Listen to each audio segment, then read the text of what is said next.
저는 올해 58이 된 남들 눈에는 남부러울 것 하나 없이 사는 여자입니다. 젊어서부터 시장 좌판에서 시작해 안 해본 고생 없이 악착같이 돈을 모았습니다. 그렇게 피땀 흘려 알짜 상가 건물을 두어 채 장만한 덕에 이제는 돈 걱정 같은 건 잊고 산지 꽤 됐습니다.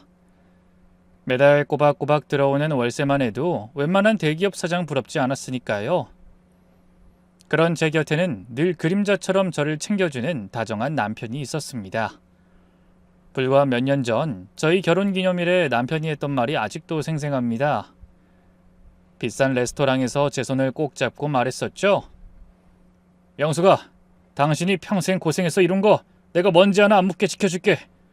당신은 이제 그냥 여왕처럼 즐기기만 해. 저는 그 말을 철석같이 믿었습니다.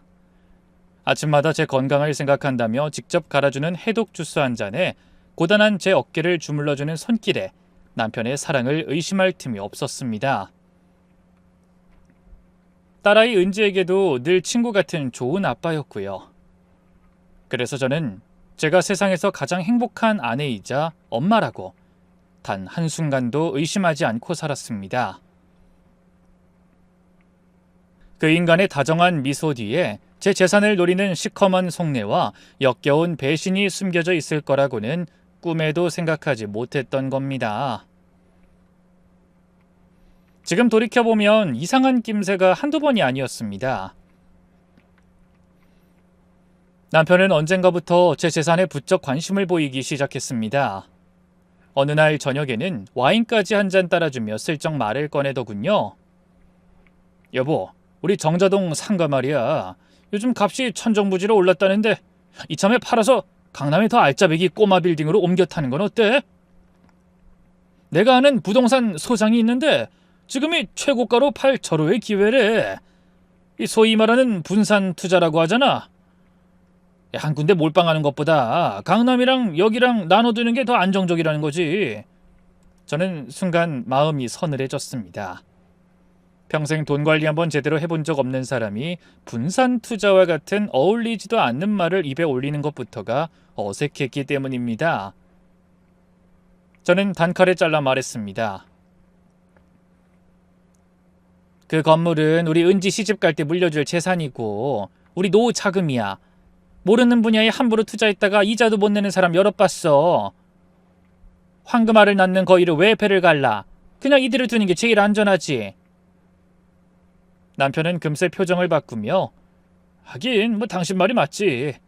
내가 괜한 소리를 했네. 라며 허허 웃어 넘겼습니다. 하지만 그 순간 스쳐 지나가던 실망스러운 눈빛을 저는 똑똑히 보았습니다. 하지만 그저 더 큰 부자가 되고 싶은 남자의 철없는 욕심이겠거니 애써 좋게 생각하고 말았습니다. 그 눈빛에 담긴 것이 단순한 욕심이 아니라 제 모든 것을 빼앗으려는 탐욕의 시작이었다는 걸 그때는 정말 몰랐습니다. 아마 모든 것이 본격적으로 틀어지기 시작한 건 그 인간이 그 요물 같은 년을 만나고부터였을 겁니다. 그 무렵부터였을 겁니다. 평소엔 마냥 친구 같기만 하던 철없는 남편이 갑자기 책임감 있는 아빠 노릇을 하기 시작한 것이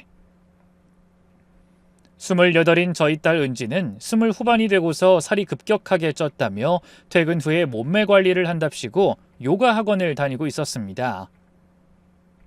딸애는 야근 때문에 늦게 퇴근해서 요가까지 하고 오면 밤이 늦어지곤 했는데 그럴 때면 남편이 자청해서 딸을 데리러 가곤 했습니다.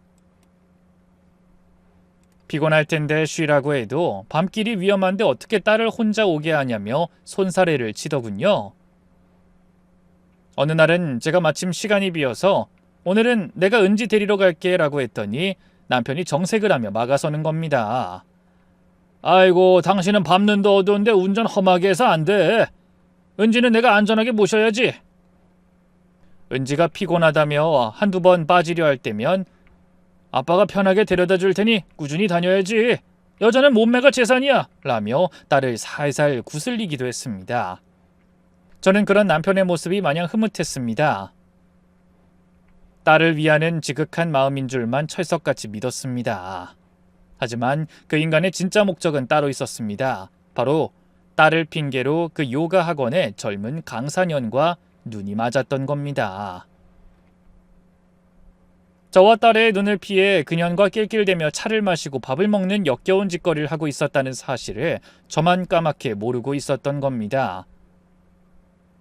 그렇게 남편에 대한 이상한 낌새와 불편한 마음이 조금씩 쌓여가던 무렵이었습니다. 남편이 제 재산을 빤히 넘겨다 보는 듯한 그 불쾌한 눈빛, 딸을 대하는 과장된 행동들이 머릿속을 떠나지 않아 며칠 밤을 뒤척였습니다. 제가 너무 예민하게 구는 건가 싶다가도 마음 한구석에 자리 잡은 찝찝함은 쉬 가시질 않았죠. 결국 저는 잠시 머리도 식힐 겸 주말에 혼자 바람이나 쐬고 오기로 마음먹었습니다.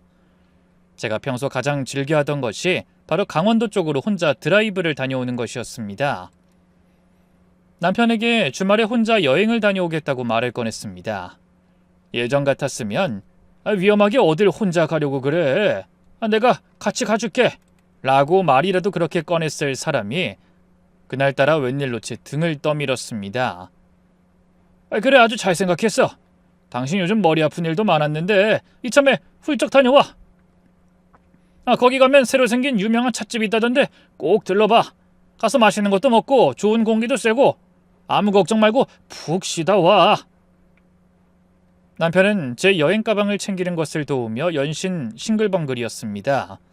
마치 귀찮은 손님이라도 떠나보내는 사람처럼 말입니다. 그리고 여행을 떠나기 바로 전날 밤에는 남편이 거실에서 누군가와 통화를 하며 실실 웃는 모습을 보았습니다. 제가 다가가자 황급히 전화를 끊기에 누구냐고 물었더니 아니야, 뭐 그냥 스팸 전화 라며 말을 돌리더군요. 그 순간 남편의 눈빛이 흔들리는 것을 똑똑히 봤지만 더는 묻지 않았습니다. 부부 사이에 믿음이 깨지는 것만큼 비참한 일은 없다고 생각했기 때문입니다. 출발하는 날 아침에는 보온병에 따뜻한 대추차까지 담아주며 살갑게 굴더군요. 마지막으로 저를 꾹 안아주는 때 어쩐지 심장이 쿵쿵 빠르게 뛰는 것 같았습니다. 그때까지만 해도 저는 혼자 떠나는 아내가 걱정되어 그러는 줄로만 알았죠. 그게 설렘과 기대로 인한 심장박동이었다는 건 나중에야 알게 되었습니다.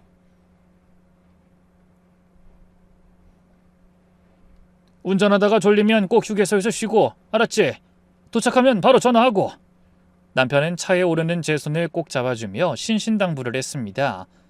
저는 그런 남편의 배웅을 받으며 길을 나섰죠. 서울을 벗어나 강원도로 향하는 한적한 국도에 접어들자 복잡했던 마음이 조금씩 평온해졌습니다. 창문을 활짝 여니 서늘하고 맑은 산공기가 제 가슴속까지 시원하게 만들어줬죠. 라디오에서는 제가 좋아하는 옛 노래가 흘러나왔습니다.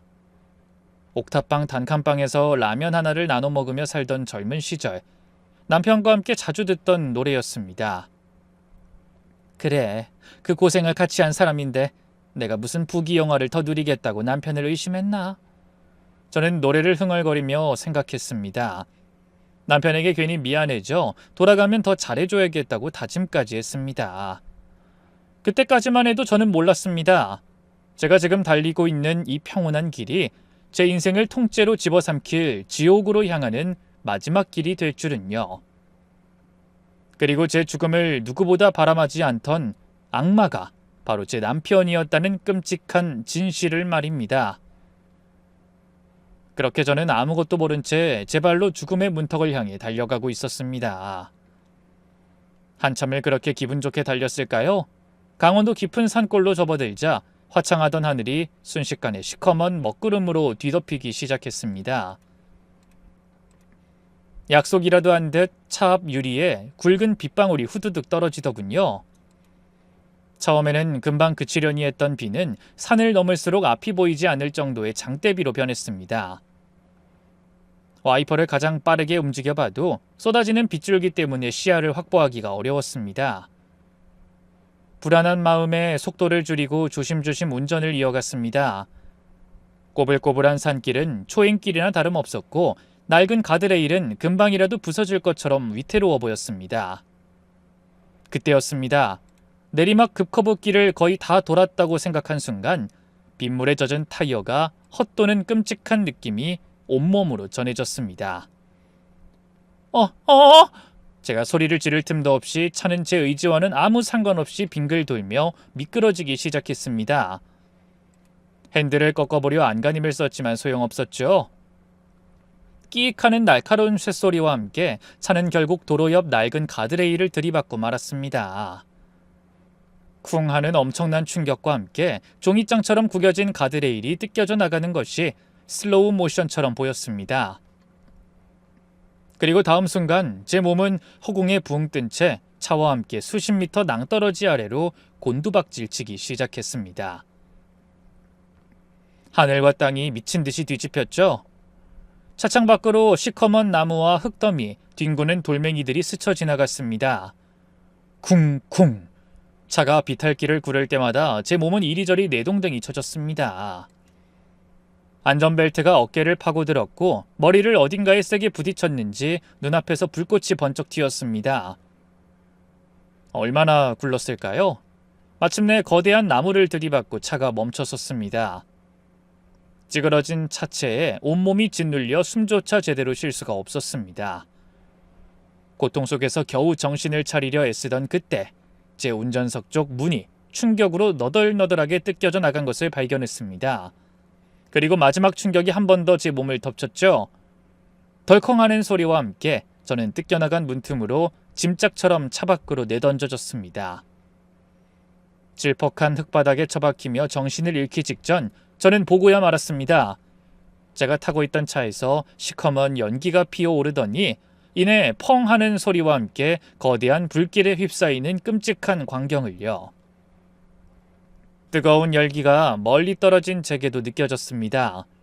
그 불길 속에서 제 신분증도 핸드폰도 가방도 모두 한 줌의 제가 되어가고 있었습니다. 저는 그 모든 것을 그저 멍하니 바라봤습니다. 도와달라고 소리칠 힘조차 없었습니다.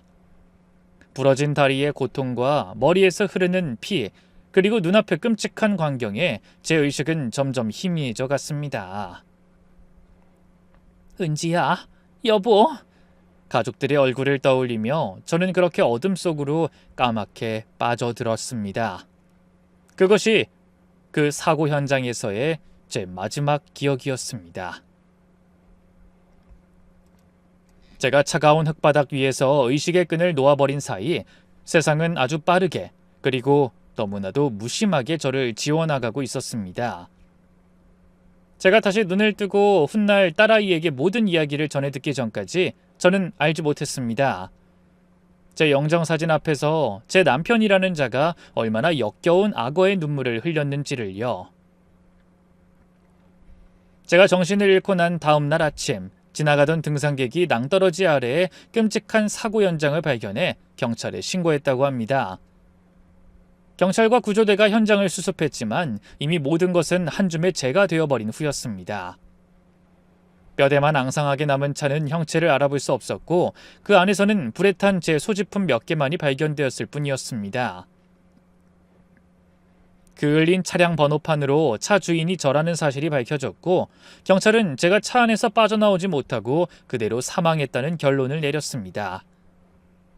화재가 너무나도 컸기에 시신조차 온전히 수습할 수 없었다면서요. 가장 먼저 연락을 받은 건 제 남편이었습니다. 경찰서로부터 비보를 전해들은 남편은 수화기 너머로 세상이 무너지는 듯한 절규를 쏟아냈다고 합니다. 네? 그럴 리가요. 저희 아내가요. 아닐 겁니다. 뭔가 잘못됐을 거예요. 아이고 여보. 전화를 끊고는 그 자리에 주저앉아 아이처럼 엉엉 울었다고 합니다. 딸아이가 놀라서 방에서 뛰쳐나왔을 때 그는 딸을 부둥켜 안고 오열하며 말했답니다. 은지야, 우리 이제 어떡하면 좋니? 엄마가 교통사고로 우리를 두고 가버렸어. 아무것도 모르는 착한 제 딸은 아빠의 그 말이 청천벽력과도 같았을 겁니다.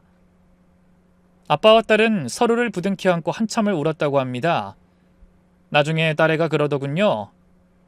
그때까지만 해도 아빠의 슬픔에 단 1%의 의심도 없었다고요. 아내를 잃은 남편의 슬픔이 엄마를 잃은 자식의 슬픔과 다를 리 없다고 생각했다면서요.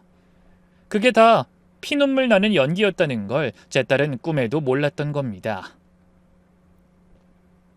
일사천리로 제 사망 소식은 모든 친척과 지인들에게 퍼져나갔습니다. 시신도 없는 장례식이었지만 빈소는 저를 애도하는 조문객들로 가득 찼습니다.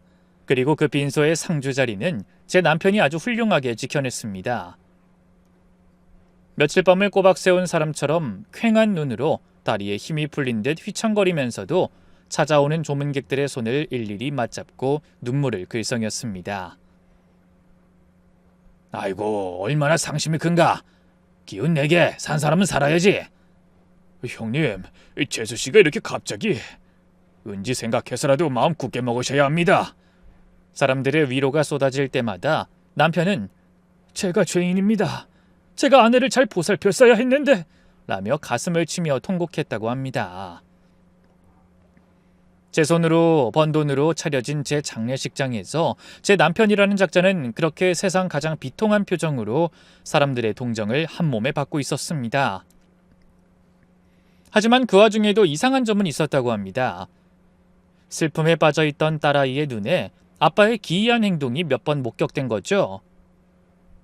조문객이 뜸한 새벽녘, 남편이 잠시 화장실에 다녀오겠다며 자리를 비웠는데 한참 뒤에 돌아온 그의 얼굴은 눈물기 하나 없이 너무나도 멀쩡했다고 합니다.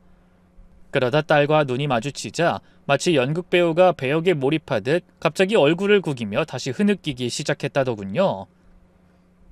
딸은 그저 아빠가 너무 큰 충격에 정신이 오락가락하는 것이라 생각하고 넘겼지만 지금 생각하면 그것이 바로 그 인간의 본 모습이었던 겁니다. 시신이 없는 끔찍한 사고였기에 인정사망이라는 절차에 따라 저의 사망신고는 아주 신속하게 처리되었습니다. 남편은 장례를 치르자마자 마치 기다렸다는 듯 제 사망진단서와 관련 서류들을 챙겨 관공서를 돌아다녔습니다. 주변 사람들은 아내를 잃은 슬픔을 이겨내려 애쓴다고 생각했지만 사실은 제 재산을 한시라도 빨리 자기 것으로 만들기 위한 법적 절차를 밟고 있었던 것이죠. 그렇게 저는 사랑하는 딸과 제가 평생을 바쳐 이룬 모든 것을 남겨둔 채 세상에 없는 사람이 되었습니다. 서류상으로도 사람들의 기억 속에서도 저는 불의의 사고로 목숨을 잃은 비운의 여자일 뿐이었습니다. 그리고 그 모든 비극 위에서 제 남편은 비로소 찾아온 자유와 부를 만끽하며 축배를 들 준비를 하고 있었습니다. 제가 법적으로 완벽한 사망자가 된 그날 이후 남편이라는 작자는 일말의 죄책감도 슬픔도 없는 사람처럼 행동하기 시작했습니다. 나중에 딸아이에게 전해들은 이야기는 제 상상을 몇 번이고 뛰어넘는 수준이었습니다. 장례를 치르고 사무제까지 끝낸 바로 다음 날이었습니다. 온 집안에 제 흔적이 아직 채 가시지도 않은 그날, 딸아이는 여전히 방에 틀어박혀 엄마를 잃은 슬픔에 눈물 짓고 있었다고 합니다. 그런데 거실에서 남편의 콧노래 소리가 들려오더랍니다. 이상하게 생각해 살며시 문을 열고 내다보니 남편이 제 옷가지들이 가득 담긴 상자를 내다버리려고 현관 앞에 내놓고 있더라는 겁니다. 딸이 놀라서 물었습니다. 아빠, 지금 뭐 하시는 거예요? 엄마 오신데... 그러자 남편은 기다렸다는 듯이 슬픔에 잠긴 표정을 지으며 딸의 어깨를 감쌌다고 합니다. 은지야, 아빠도 마음이 아프다. 하지만 우리가 살려면 이제 네 엄마 놓아줘야지. 자꾸 이렇게 물건을 보고 있으면 더 생각나고 우리 은지도 더 힘들 거야. 아빠가 다 알아서 정리할 테니 넌 아무 생각 말고 푹 쉬어. 그럴듯한 말이었지만 딸은 느꼈다고 합니다.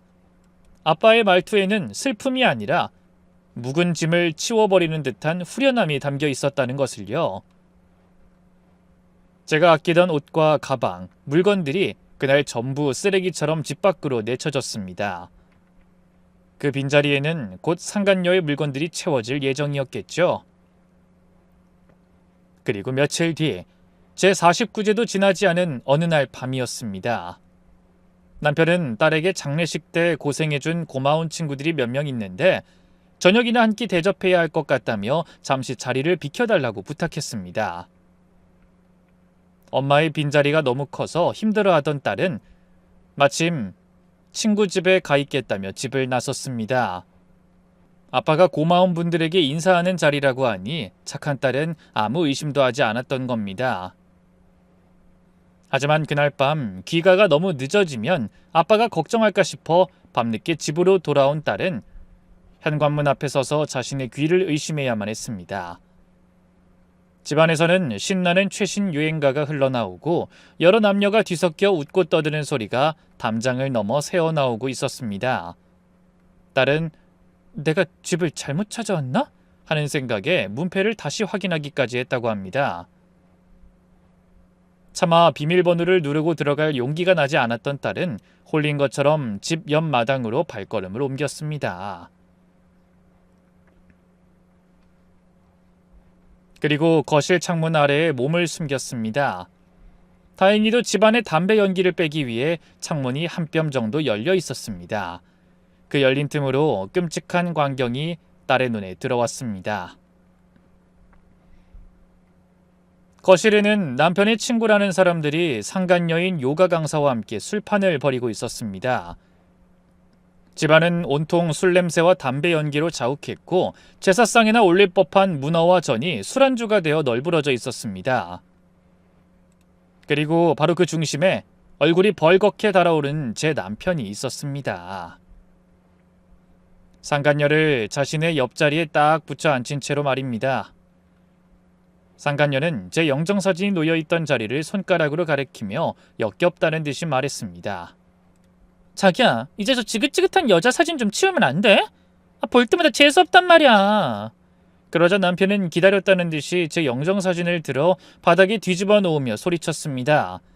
그리고 바로 그 순간 제 딸의 심장을 꿰뚫고 제 영혼까지 산산조각낸 그 말이 터져 나왔습니다.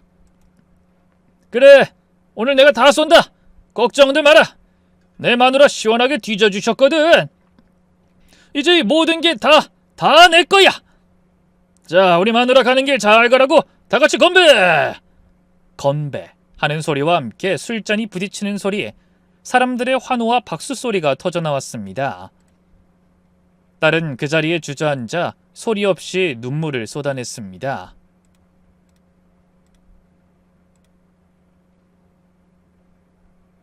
엄마의 죽음이 아빠에게는 축제였다는 끔찍한 진실을 마주한 겁니다.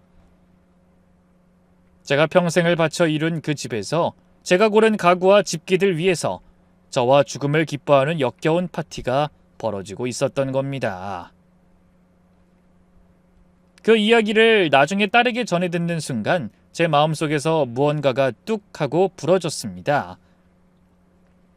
남편에 대한 마지막 미련도, 함께했던 세월에 대한 애틋함도, 그 모든 것이 산산조각 나고 그 자리엔 오직 얼음처럼 차가운 복수심만이 남았습니다. 저는 다짐하고 또 다짐했습니다. 반드시 돌아가 저 악마 같은 인간들을 내 손으로 직접 지옥의 불구덩이 속으로 쳐넣어 주겠다고 말입니다. 제가 마지막으로 기억하는 것은 제 차를 집어삼키던 시뻘건 불길과 온몸을 짓누르던 끔찍한 고통, 그리고 멀어져 가던 의식이었습니다. 그 어둠이 얼마나 길었을까요?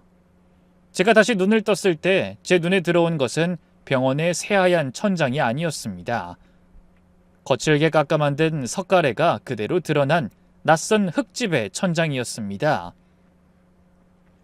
코끝에서는 쌉싸름한 약초 냄새가 맴돌았고 온몸은 두들겨 맞은 것처럼 욱신거렸습니다. 특히 왼쪽 다리는 통나무처럼 뻣뻣하게 굳어 감각조차 희미했고 머리는 깨질 듯한 두통으로 울리고 있었습니다. 아이고, 정신이 좀 드시오.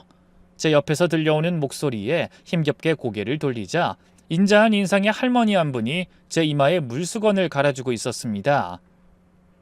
제가 누구냐고, 여기가 어디냐고 묻고 싶었지만 목소리가 나오지 않았습니다. 입을 벙긋거렸지만 쉰소리만 새어나올 뿐이었습니다. 나중에 정신을 온전히 차리고 들은 이야기지만 사고 현장 근처에서 약초를 캐던 노부부가 낭떠러지 아래에 쓰러져 있던 저를 발견했다고 합니다. 할아버지는 젊어서 익힌 의술로 부러진 제 다리에 부목을 대고 지혈을 해주셨습니다. 그리고 부부가 저를 들쳐업고 꼬박 반나절을 걸어 산속 깊은 곳에 있는 자신들의 오두막으로 데려왔다는 겁니다. 하지만 목숨을 구한 것이 다행이라고 하기에는 제 상태는 너무나도 엉망이었습니다. 머리를 심하게 다친 탓에 저는 한동안 제정신이 아니었습니다. 의학 용어로는 선망이라고 하더군요. 눈을 뜨고는 있었지만 제 눈에 비친 세상은 온통 뒤죽박죽이었습니다. 눈앞에 있는 할머니의 얼굴이 돌아가신 친정어머니의 얼굴로 보였다가 금세 낯선 사람으로 변했습니다. 할아버지가 제게 무언가 말을 걸었지만 그 말은 의미 없는 소음처럼 귓가를 맴돌 뿐이었습니다. 은지야, 은지야. 저는 제 딸의 이름만 애타게 불렀다고 합니다. 하지만 정작 노부부가 따님 이름이 은진가 보. 연락처라도 알려주면 우리가 산 아래 내려가 연락을 해줄 터이니 라고 물으면 저는 전혀 엉뚱한 소리만 중얼거렸다고 합니다. 제 이름이 무엇인지, 제가 어디서 왔는지 그 무엇도 제대로 기억해내지 못하는 반쪽짜리 바보가 되어버린 겁니다. 그렇게 시간은 속절없이 흘러갔습니다. 할머니는 매일같이 정성껏 약초를 달여 제게 먹여주셨고 할아버지는 묵묵히 제 다리의 상처를 돌봐주셨습니다. 그분들의 오두막에는 전화는커녕 전기도 들어오지 않았습니다. 세상과 완벽하게 단절된 그곳에서 저는 그렇게 잊혀진 사람으로 누워 있었습니다. 사고가 나고 2주쯤 지났을까요? 짙은 안개 같았던 제 의식이 서서히 걷히기 시작했습니다. 어느 날 아침 눈을 떴는데 제 머릿속을 헤집던 끔찍한 두통이 거짓말처럼 사라져 있었습니다. 제 이름과 나이, 사랑하는 딸 은지의 얼굴, 그리고 남편의 얼굴까지 모든 기억이 제자리를 찾았습니다. 할머니, 저 집에 가야 해요. 우리 딸이, 남편이 저를 기다리고 있을 거예요. 제가 온전한 문장을 말하자 할머니는 부처님 같은 얼굴로 웃으며 제 손을 잡아주셨습니다. 하지만 기쁨도 잠시, 저는 절망적인 사실을 깨달아야 했습니다. 부러진 다리는 여전히 제 마음대로 움직일 수 없었고 이곳에서 세상으로 나갈 유일한 방법은 두 발로 직접 산을 내려가는 것뿐이라는 것을요. 휴대폰은 사고 때 이미 박살이 나버렸습니다. 저는 그 순간 거대한 감옥에 갇혀버린 기분이었습니다. 남편과 딸이 저를 애타게 찾고 있을 거란 생각에 하루하루 피가 마르는 심정이었습니다. 그렇게 저는 세상에 제가 살아있다는 사실을 알리지 못한 채 또 2주라는 시간을 더 그 오두막에서 보내야만 했습니다. 산속 오두막에서 보낸 한 달이라는 시간은 제게는 1년보다도 길게 느껴졌습니다. 제정신이 돌아온 후부터는 하루하루가 고통이었습니다. 부러진 다리의 아픔보다 사랑하는 가족을 만날 수 없다는 사실이 저를 더 힘들게 했죠. 남편과 딸이 저를 애타게 찾으며 얼마나 피눈물을 흘리고 있을까 하는 생각에 밤잠을 설치기 일쑤였습니다. 마침내 쩔뚝거리면서라도 혼자 걸을 수 있게 된 날, 저는 노부부께 몇 번이고 머리를 조아려 감사 인사를 드리고 산을 내려갈 채비를 했습니다. 할머니는 제 손에 찐 옥수수 몇 개를 쥐어주시며 부디 조심히 가라고, 꼭 가족을 찾으라고 말씀해 주셨습니다. 저는 눈물을 흘리며 그분들의 은혜는 평생 잊지 않겠다고, 꼭 다시 찾아뵙겠다고 약속했습니다. 산을 내려오는 길은 험하고 고통스러웠습니다. 성치 않은 다리를 이끌고 흙길을 몇 시간이나 걸었는지 모릅니다. 흙투성이가 된 몰골로 겨우 마을 어귀까지 내려와 지나가는 버스를 잡아타고 서울로 향했습니다. 버스 창밖으로 익숙한 풍경들이 스쳐 지나갈 때마다 심장이 터질 것처럼 두근거렸습니다. 조금만 더 가면 남편과 우리 은지를 만날 수 있다. 저는 그 생각 하나만으로 모든 고통을 버텼습니다. 몇 시간을 달려 꿈에 그리던 저희 동네에 도착했습니다. 택시를 타고 집 앞으로 향하는 동안 저는 수십 번도 더 가족과의 재회를 상상했습니다. 저를 보자마자 놀라서 얼어붙을 남편의 얼굴, 이내 와락 달려와 저를 부둥켜 안고 울음을 터뜨릴 우리 딸 은지의 모습을요. 그동안 얼마나 마음고생이 심했을까. 이제 내가 돌아왔으니 괜찮다고, 다 괜찮다고 따뜻하게 안아줘야겠다고 생각했습니다. 하지만 제 앞에 나타난 집은 제가 상상했던 것과는 너무나도 다른 모습이었습니다. 대문은 굳게 닫혀 있었고 집안은 불이 꺼진 채 쥐죽은 듯 고요했습니다. 마치 아무도 살지 않는 폐가처럼 스산한 기운마저 감돌았죠. 저는 불안한 마음을 애써 누르며 비밀번호를 누르고 문을 열었습니다.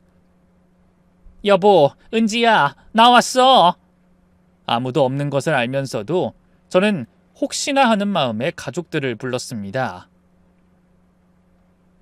하지만 아무런 대답도 들려오지 않았습니다. 집 안으로 들어서는 순간 저는 무언가 크게 잘못됐다는 것을 직감했습니다.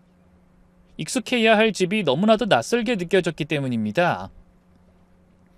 현관에는 제 신발들이 전부 사라지고 처음 보는 남자의 구두와 화려한 여자의 하이힐이 놓여 있었습니다. 공기 중에는 제가 쓰지 않는 진하고 독한 향수 냄새가 희미하게 배어 있었습니다. 심장이 쿵 하고 내려앉는 것 같았죠.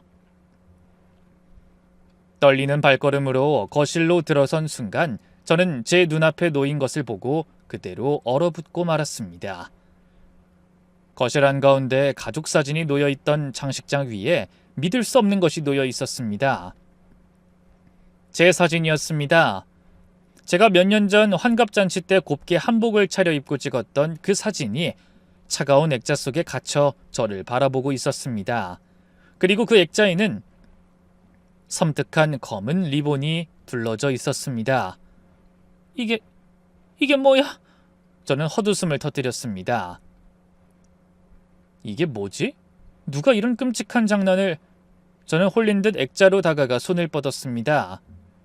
제 손끝이 차가운 유리에 닿는 순간 전 깨달았습니다. 이것은 장난이 아니라는 것을. 제 영정사진 옆에 놓인 작은 달력, 제가 사고를 당했던 그 날짜에 엄마 장례식이라고 적어놓은 딸의 흐릿한 글씨를 보고야 만 것입니다. 머리를 망치로 얻어맞은 듯한 충격에 다리가 풀렸습니다.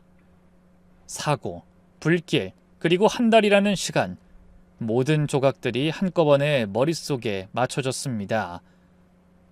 그래, 그럴 수 있지. 차가 불에 탔으니 내가 죽었다고 생각할 수밖에 없었겠지. 남편과 우리 은지가 얼마나 힘들었을까. 얼마나 고통스러웠으면 시신도 없이 내 장례까지 치렀을까. 저는 그들을 원망하기는커녕 오히려 그들이 겪었을 슬픔에 가슴이 미어졌습니다. 하지만 그 생각은 안방문을 열어보는 순간 산산조각이 나고 말았습니다. 저와 남편이 함께 쓰던 침실에는 제 흔적이 하나도 남아있지 않았습니다. 제 화장대 위에는 처음 보는 젊은 여자의 화장품들이 어지럽게 널려 있었고, 옷장문을 열자 제 옷들은 모두 사라지고 그 자리에 야하고 화려한 여자 옷들과 남편의 옷이 함께 걸려 있었습니다. 그 옷이 딸아이의 것이 아님은 한눈에 봐도 알 수 있었습니다. 저는 제 영정사진을 든 채 낯설어진 제 집 거실 바닥에 그대로 주저앉았습니다. 나는 살아있는데 세상은 내가 죽었다고 말하고 있었습니다.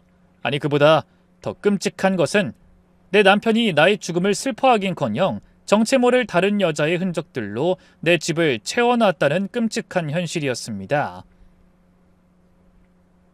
대체 저를 대신해 이 집의 안주인 행세를 하고 있는 여자는 누구란 말인가? 저는 그 답을 찾기 전까지 결코 모습을 드러내지 않겠다고 다짐했습니다. 언제 그 인간이 돌아올지 모르는 상황이었습니다. 이대로 있다가는 모든 것을 망칠 수 있었습니다. 저는 이를 악물고 자리에서 일어났습니다. 지금은 슬퍼하고 있을 때가 아니었죠. 일단 이곳을 벗어나야 했습니다. 뇌리를 스치는 단 한 곳. 제가 오래전에 투자 목적으로 사뒀던 작은 오피스텔의 빈 방을 떠올렸습니다. 유령처럼 제 집을 빠져나온 저는 혹시나 남편과 마주칠까 두려워 골목길에 숨어 한참을 떨었습니다. 가장 먼저 한 일은 제 흔적이 남지 않은 대포폰을 하나 구하는 것이었습니다. 본능적으로 제 자신을 숨겨야 한다는 것을 깨달았던 겁니다. 오피스텔에 몸을 숨긴 그날 밤, 저는 떨리는 손으로 딸아이에게 전화를 걸었습니다. 신호음이 몇 번 울리고 익숙한 딸의 목소리가 들려왔습니다. 여보세요? 은지야, 엄마야. 나 엄마야. 수화기 너머로 딸이 숨을 멈추는 것이 느껴졌습니다. 이내 딸은 울음 섞인 목소리로 소리쳤습니다. 누구신데 이런 끔찍한 장난을 하세요? 우리 엄마는... 딸은 말을 잇지 못하고 흐느꼈습니다. 저는 딸을 진정시키기 위해 일단 둘만 아는 비밀을 말해야 했습니다. 은지야, 우리 강아지. 어릴 때 자전거 타다 넘어졌던 무릎 흉터. 비 오는 날이면 아직도 쑤시지. 엄마가 호호 부러졌던 거 기억나? 그제야 딸은 제가 진짜 엄마라는 것을 알아차렸습니다. 수화기 너머에서 딸의 통곡 소리가 터져나왔습니다. 다음 날 얼굴이 헬쑥해진 딸을 마주한 저는 아무 말 없이 딸을 끌어안았습니다. 제품에 안겨 한참을 울던 딸은 그동안 있었던 모든 일들을 울음을 삼키며 제게 털어놓기 시작했습니다. 그리고 딸의 이야기는 제가 집에서 봤던 그 낯선 여자의 흔적이 누구의 것이었는지에 대한 끔찍한 답을 들려줬습니다. 딸은 이미 아빠의 행동에 의심을 품고 있었습니다. 제 장례식장에서 보였던 석연치 않은 행동들, 그리고 장례가 끝나자마자 제 물건들을 쓰레기처럼 내다버리던 모습에서 이미 무언가 잘못되었다고 느끼고 있었다고 합니다. 그리고 그 의심이 끔찍한 확신으로 바뀐 것은 제 49제도 지나지 않은 어느 날 밤이었다고 합니다. 딸은 그날 밤 아빠가 주최한 역겨운 축제의 전말을 모두 털어놨습니다. 바로 그 상간녀, 딸의 요가 강사와 친구들을 불러버린 술판, 재수없다며 제 영정사진을 바닥에 뒤집어 놓던 일들, 그리고 제 딸의 심장을 꿰뚫어버린 그 한마디까지요. 내 마누라 시원하게 뒤져주셨거든. 이제 이 모든 게 다 내 거야. 딸의 이야기가 모두 끝났을 때 저는 아무 말도 할 수 없었습니다. 제 귀로 직접 듣고도 믿을 수가 없었습니다. 내가 죽었다는 사실에 내 남편이라는 작자가 상간녀를 끼고 그렇게 기뻐하며 축배를 들었다니, 제 온몸의 피가 거꾸로 솟는 기분이었습니다. 집에서 느꼈던 충격과 슬픔은 이미 오래전에 말라붙었고 그 자리에는 오직 화라산처럼 들끓는 분노와 얼음처럼 차가운 복수심만이 남았습니다. 저는 눈물을 그렁이며 저를 바라보는 딸의 손을 굳게 잡았습니다. 은지야, 잘 들어. 오늘부터 엄마는 죽은 사람이야. 저 악마 같은 인간들 앞에 엄만 절대 나타나지 않을 거야. 엄마, 그럼 어떡해? 네 아빠, 아니 그 인간이 원하는 건 결국 돈이야. 엄마가 평생 피땀 흘려 모은 이 재산, 그 인간 손에 단 한 푼도 쥐어주지 않을 거야. 오히려 그 인간이 가진 모든 것을 빼앗고 사회에 고개조차 들지 못하는 폐인으로 만들어 길바닥에 나앉게 할 거야. 그러려면 네 도움이 필요해, 은지야. 엄마 좀 도와주겠니? 딸은 말없이 고개를 끄덕였습니다. 아빠에 대한 배신감과 엄마에 대한 사랑이 착하기만 했던 제 딸을 강하게 만들었던 겁니다. 그날 이후 딸은 저의 눈과 귀가 되어주기로 약속했습니다. 저는 딸의 도움을 받아 복수를 위한 거점인 오피스텔에 몸을 숨기고 저의 모든 것을 되찾기 위한 길고 외로운 싸움을 시작했습니다. 딸은 아빠와 상간녀의 위선적인 모습을 매일같이 마주해야 하는 지옥 같은 현실을 꿋꿋하게 버텨줬습니다. 우리의 복수는 아주 치밀하고 냉정해야만 했습니다. 어설프게 놈들의 뒤를 밟았다가는 오히려 모든 것을 잃고 쫓기는 신세가 될 수도 있었습니다. 저는 변호사에게 자문을 구해 그 인간들을 법의 심판대 위에 세울 수 있는 가장 확실한 증거들을 모으기 시작했습니다. 첫 번째 증거는 너무나도 쉽게 확보할 수 있었습니다. 바로 제 앞으로 들어온 사망보험금이었습니다. 제가 죽고 한 달도 채 되지 않아 남편은 보험사에 연락해 거액의 보험금을 수령했습니다. 딸아이의 말에 따르면 통장에 돈이 들어온 날 남편은 잠시도 망설이지 않고 상간녀를 데리고 백화점으로 향했다고 합니다. 엄마, 아빠가 엄마 사망보험금으로 그 여자 명품 가방이랑 시계를 사줬어. 자기가 주는 선물이라고. 딸은 울먹이며 제게 그날의 영수증 사진을 찍어 보내줬습니다. 제 목숨값으로 받은 돈이 고스란히 제 남편과 상간녀의 사치를 위해 쓰이고 있었던 겁니다. 저는 피눈물을 삼키며 그 영수증을 증거자료 1호로 저장했습니다. 가장 중요한 것은 그들이 제 명의의 건물들을 팔아치우려 한다는 물증을 잡는 것이었습니다. 딸은 우리가 미리 준비해둔 작은 녹음기를 거실 소파 밑과 남편의 차 안에 몰래 숨겨뒀습니다. 그리고 며칠 뒤 녹음기에는 저희가 기다리던 내용이 고스란히 담겼습니다. 그날은 상간녀가 이삿짐 센터와 통화한 뒤 한껏 들뜬 목소리로 남편을 조르고 있었습니다. 자기야, 보험금은 솔직히 푼돈이잖아. 저기 정자동에 있는 제일 큰 건물만 팔면 우리 평생 먹고 살 텐데 도대체 언제 팔 거야? 나 빨리 이 집 팔고 더 좋은 데로 이사 가고 싶단 말이야. 남편은 그런 상간녀를 달래며 말하더군요. 아유 자기야, 조금만 참아. 사망신고 냈는데 이 상속 절차니 뭐니 해서 이 법적으로 내 소유가 되려면 몇 달은 걸린대. 괜히 성급하게 굴다가 탈나면 안 되잖아. 변호사 말로는 두어 달만 더 기다리면 안전하게 팔 수 있다니까 그때까지만 좀 참아줘. 응? 상간녀는 입을 삐죽거리며 대답했습니다. 그래도 빨리 팔아서 이 집부터 우리 명의로 바꾸자. 저 여자 영정사진이 있던 집에 사니까 밤마다 그냥 찜찜해 죽겠어. 딸아이가 가져오는 소식들과 녹음 파일들은 하나하나 비수가 되어 제 가슴에 박혔습니다. 하지만 신기하게도 아프면서도 정신은 점점 더 또렷해졌습니다. 슬픔이 증오로, 증오가 강철 같은 의지로 변해가고 있었습니다. 저는 매일 밤 그들의 대화가 담긴 녹음 파일을 수십 번씩 반복해서 들었습니다. 그들의 역겨운 목소리를 제 귀에 똑똑히 새기며 복수의 칼날을 더욱 날카롭게 갈고 닦았습니다. 그렇게 피를 말리는 증거 수집의 시간이 몇 달 더 흘렀습니다. 저는 오피스텔 방에 숨어 제 이름이 지어진 세상의 시간을 견뎌냈습니다. 딸아이는 매일같이 지옥 같은 집으로 돌아가 원수 같은 아비 앞에서 아무것도 모르는 척 연기를 하며 저를 도왔습니다. 그리고 마침내 저희가 기다리던 그날이 오고야 말았습니다. 상속에 필요한 법적 절차가 모두 마무리되었다는 소식을 딸아이를 통해 전해 들었습니다. 이제 제 모든 재산이 서류상으로 완벽하게 그 인간의 소유가 된 것입니다. 아니나 다를까 남편은 기다렸다는 듯이 움직이기 시작했습니다. 엄마, 아빠가 드디어 정자동 건물을 부동산에 내놨어. 오늘 어떤 사업가라는 사람이랑 만나서 가계약까지 하고 왔나 봐. 입이 귀에 걸려서 들어오는데 정말 역겨워서 토할 뻔했어. 딸의 떨리는 목소리를 들으며 저는 오히려 차분해지는 것을 느꼈습니다. 드디어 올 것이 왔구나. 제 심장은 분노가 아닌 차가운 희열로 오히려 고요해졌습니다. 덫은 놓아졌고 사냥감이 제 발로 걸어 들어오고 있었습니다. 저는 곧바로 변호사에게 연락했습니다. 그동안 모아온 모든 증거들을 다시 한번 확인하고 마지막 계획을 세우기 위해서였습니다.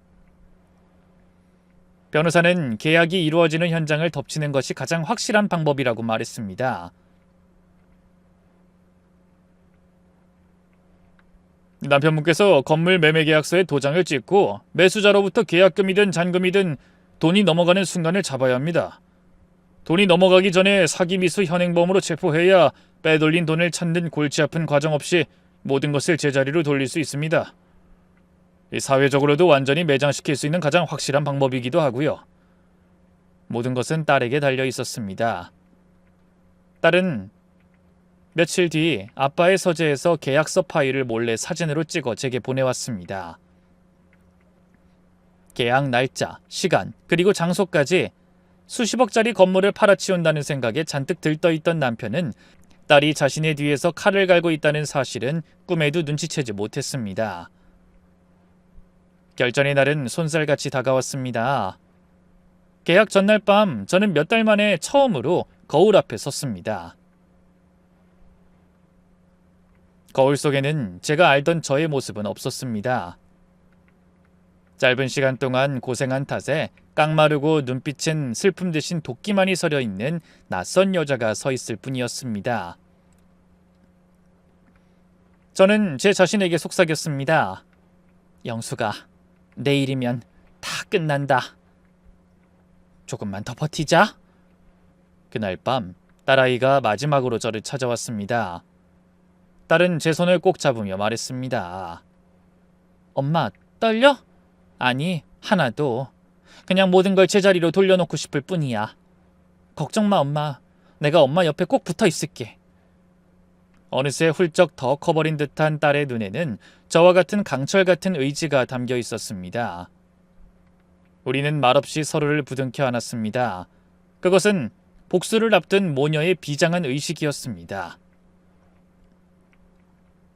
변호사는 저의 사망 기록을 바로잡을 가족관계 등록부 정정 신청서를 포함한 모든 법적 서류 준비를 마쳤습니다. 딸은 남편과 상간녀가 계약 장소로 출발하는 것을 확인하고 제게 마지막 신호를 보내주기로 했습니다. 이제 모든 준비는 끝났습니다. 제 장례식을 치러준 그 인간에게 제가 직접 그의 인생의 장례식을 치러줄 시간만이 남아 있었습니다. 결전의 날 아침이 밝았습니다. 저는 밤새 한숨도 자지 못했지만 이상하게 정신은 얼음처럼 차갑고 맑았습니다. 몇 달간 숨어 지내며 입었던 낡은 옷 대신 제가 가장 아끼던 가장 값비싼 옷을 꺼내 입었습니다. 유령처럼 살았던 지난 몇 달간의 제 모습은 완벽하게 지워내고 당당한 건물주 이영숙의 모습으로 그 인간 앞에 서야 했으니까요. 약속된 시간이 다가오자 저와 변호사는 부동산 사무실이 잘 보이는 건너편 찻집에 자리를 잡았습니다. 심장이 발소리처럼 크게 울리는 것 같았지만 저는 애써 평정을 유지하며 창밖을 주시했습니다. 딸아이는 조금 떨어진 곳에서 모든 상황을 지켜보며 제게 신호를 보내주기로 했습니다.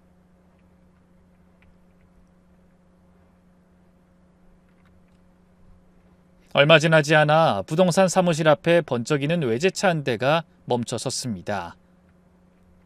운전석에서는 한껏 멋을 부린 제 남편이, 조수석에서는 머리부터 발끝까지 명품으로 치장한 상간녀가 나란히 내렸습니다. 제 사망보험금으로 산 것이 분명한 옷과 가방을 두른 상간녀는 마치 자신이 이 건물의 주인이라도 되는 것처럼 거만한 표정으로 남편의 팔짱을 꼈습니다. 남편의 얼굴에는 평생 단 한 번도 본 적 없는 세상을 다 가진 듯한 자신감과 오만함이 가득했습니다. 그 인간의 머릿속에는 아마 평생을 제 그늘에 가려 살았던 억울함이 보상받는다는 희열과 이제 곧 손에 쥐게 될 수십억 원으로 펼쳐질 화려한 미래만이 가득했을 겁니다. 잠시 후 건물 매수자로 보이는 중년 남성이 도착했고 그들은 모두 사무실 안으로 들어갔습니다. 딸에게서 메시지가 도착했습니다. 엄마, 이제 다 들어갔어.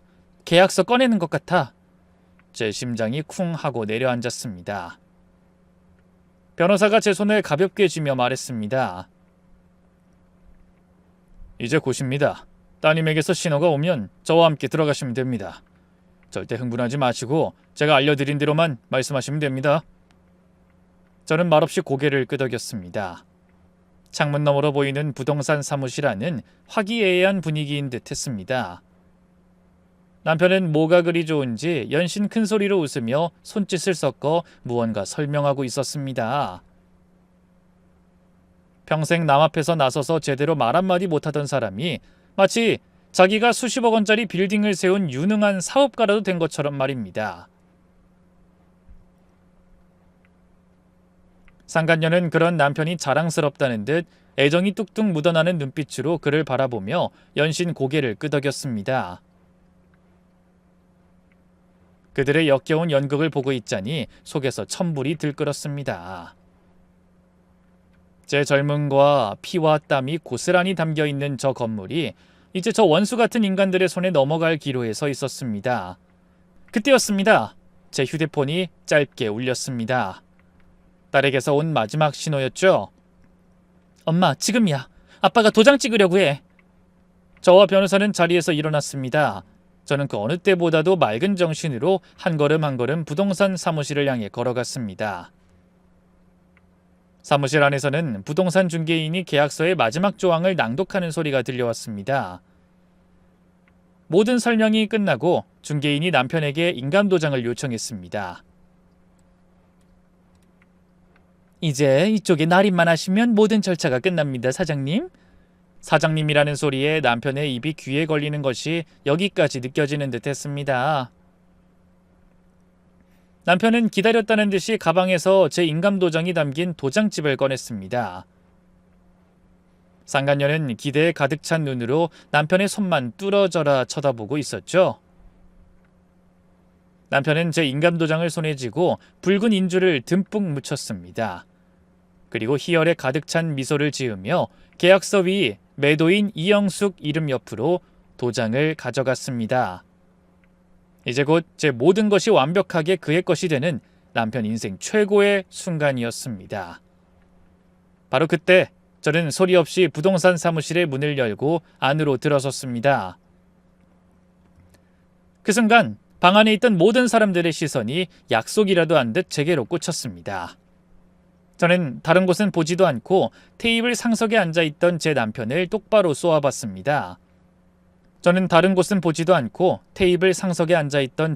똑바로 쏘아봤습니다. 몇 달간의 고생으로 제 몰골은 핏기 없이 창백했지만 제 눈빛만큼은 그 어느 때보다 또렷했으리라 자신합니다. 방금 전까지 세상을 다 가진 듯한 미소 짓고 있던 그 인간의 얼굴이 희열에서 경악으로 다시 새하얗게 질려가는 공포로 물드는 모든 과정을 저는 똑똑히 지켜봤습니다. 사무실 안의 시간은 그대로 멈춰버렸습니다. 화기애애하던 공기는 순식간에 얼어붙었고 사람들의 웃음소리는 칼로 자른 듯 뚝 끊겼습니다. 남편의 손에 들려있던 제 인감도장이 툭 소리를 내며 테이블 위로 떨어졌습니다. 붉은 인주가 새하얀 계약서 위로 점점이 번져나갔습니다. 가장 먼저 반응한 것은 상간녀였습니다. 그 여자는 저를 보자마자 눈이 찢어져라 커지더니 인간이 낼 수 있는 가장 날카로운 비명을 질렀습니다. 야! 귀신이다! 하지만 제 남편은 비명조차 지르지 못했습니다. 그 인간은 입을 뻐끔거리며 저를 바라봤습니다. 마치 이 세상의 것이 아닌 가장 끔찍한 것을 본 사람처럼 얼굴은 새하얗게 질려갔고 온몸을 사시나무처럼 떨기 시작했습니다. 부동산 중개인과 매수자 역시 이게 대체 무슨 상황인지 파악하지 못한 채 저와 제 남편을 번갈아 쳐다볼 뿐이었습니다. 저는 그 얼어붙은 정적을 깨고 천천히 안으로 걸어 들어갔습니다. 또각또각 제 구두굽 소리가 사무실 안을 서늘하게 울렸습니다. 저는 남편이 앉아있는 테이블 바로 앞에 멈춰섰습니다. 그리고 제 인생에서 가장 차갑고 가장 경멸에 찬 목소리로 입을 열었습니다. 여보, 그 계약서 쭉은 나는 동의한 적 없는데? 제 목소리가 울려 퍼지는 순간 남편의 눈에 담겨있던 마지막 이성의 끈이 끊어지는 것이 보였습니다. 사람이 아니야. 당신은 죽었잖아. 내가 봤어. 당신 장례식도 내가 치렀는데. 남편은 의자 뒤로 넘어가듯 주저앉으며 알아들을 수 없는 말을 중얼거리기 시작했습니다. 저는 그런 남편을 벌레 보듯 내려다보며 싸늘하게 말을 이었죠. 그래, 당신이 내 장례식 치렀지. 내 목숨값으로 저 여자 명품 가방도 사주고 내 집에서 내 죽음을 축하하는 파티까지 열었잖아. 내가 모를 줄 알았어? 그 순간 남편의 얼굴에서 공포는 사라지고 모든 것을 망쳤다는 절망이 떠올랐습니다. 무덤을 헤집고 나온 제가 그의 인생 최고의 순간을 완벽한 지옥으로 바꾸기 위해 그의 눈앞에 서 있었습니다. 그 인간이 뭐라고 변명이라도 하려는 듯 입을 뻐끔거리는 순간 제 뒤를 이어 정장을 입은 변호사가 서류 가방을 들고 사무실 안으로 들어섰습니다. 변호사는 먼저 어안이 벙벙한 매수자와 부동산 중개인을 향해 고개를 숙여 보였습니다. 소란피워 죄송합니다. 여기 계신 이분이 이 건물의 소유주이신 이영숙 님이 맞습니다. 그리고 보시다시피 이렇게 살아 계십니다. 변호사는 가방에서 제 신분증과 저의 사망 기록을 바로잡을 가족관계 등록부 정정 신청서를 꺼내 테이블 위에 올려놨습니다. 그리고는 바닥에 주저앉아 있는 남편을 향해 얼음장처럼 차가운 목소리로 말했습니다. 박철민 씨, 설령 아내분의 사망 처리가 사실이라 할지라도 당신은 위임장을 위조하고 고인의 인감을 도용하여 재산을 불법적으로 처분하려 했습니다. 이는 명백한 사문서 위조 및 동행사, 사기, 미수 혐의에 해당합니다. 사문서 위조, 사기, 미수 같은 법률 용어가 나오자 그때까지 상황 파악을 못하고 벌벌 떨고만 있던 상간녀의 얼굴이 새하얗게 질리기 시작했습니다.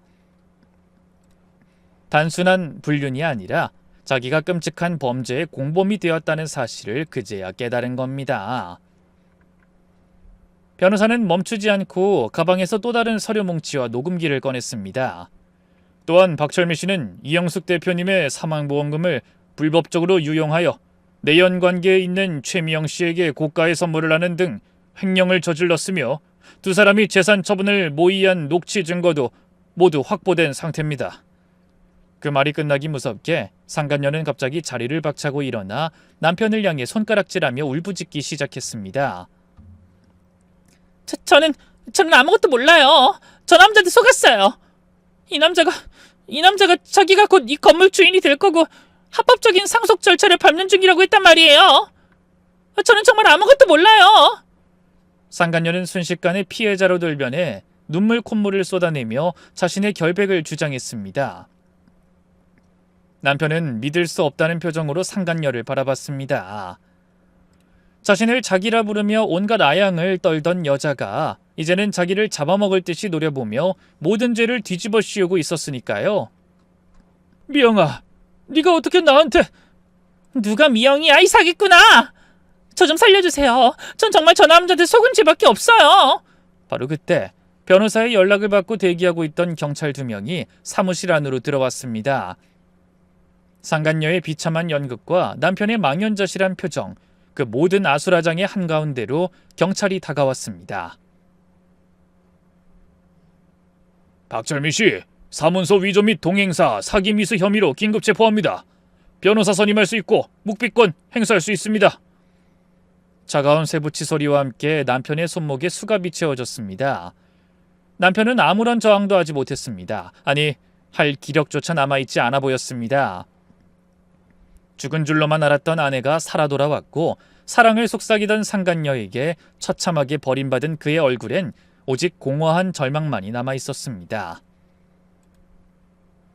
수갑을 차고 경찰에게 끌려나가는 남편의 마지막 모습을 보았지만 제 마음속에서는 아무런 감정도 남아있지 않았습니다. 한때는 제 세상의 전부였던 한 남자의 완벽한 파멸은 바로 제 손으로 그렇게 시작되고 또 마무리되었습니다.